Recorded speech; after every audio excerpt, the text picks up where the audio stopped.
In the beginning, we thought I had polycystic ovaries. That's what the diagnosis was. And we did IUIs that never worked. We were being told different things by our primary, which were not correct. We were having problems for one reason, and then doctor came in and kind of said, nope, it's not that. I was frustrated that we had spent all this time and money and energy trying to get pregnant, and basically with the wrong people who didn't know what they were doing. So when we first visited ORM Reproductive, it was with Dr. Materi. He's awesome. But when we sat down with him, he just really knows his stuff. This is why you're not getting pregnant. Here's what we're gonna do, and here's what's wrong with you, and here's how we're gonna make sure that you have a successful pregnancy. First attempt with an IUI and injectables, we had our son TK, who's now almost 6 years old.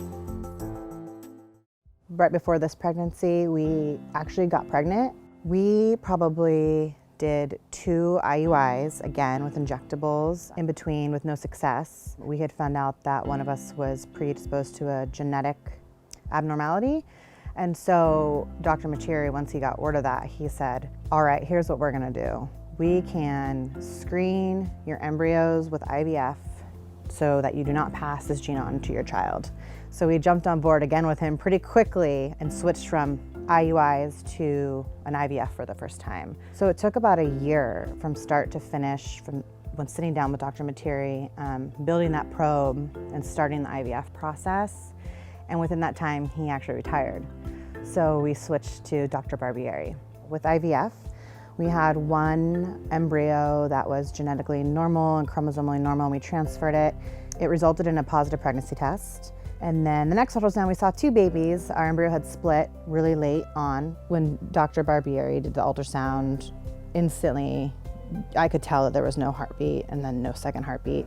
She did an amazing job of turning then from not just my doctor into almost like a sister to me and really comforting me. And I don't think I would have gotten through that without her support that day. They really invest in your journey, and I felt it so much that day, and I'll always be thankful for her for that day.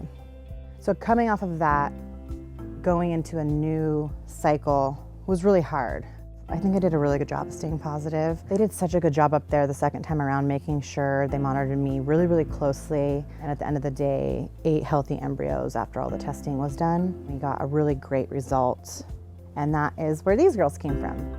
TK has been very much involved in the whole process from the beginning. Derek and I always thought that it was really important to keep them involved. When you're honest with them and just really keep them in the loop, they feel so special.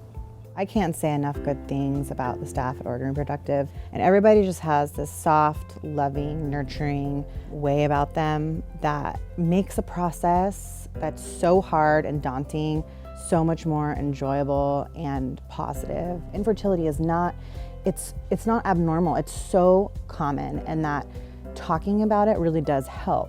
When we had the loss of the twins, talking about it, it made all the difference in the world. It really did. I will forever be sending all my friends and family who need infertility help up to ORM Reproductive because they have been amazing.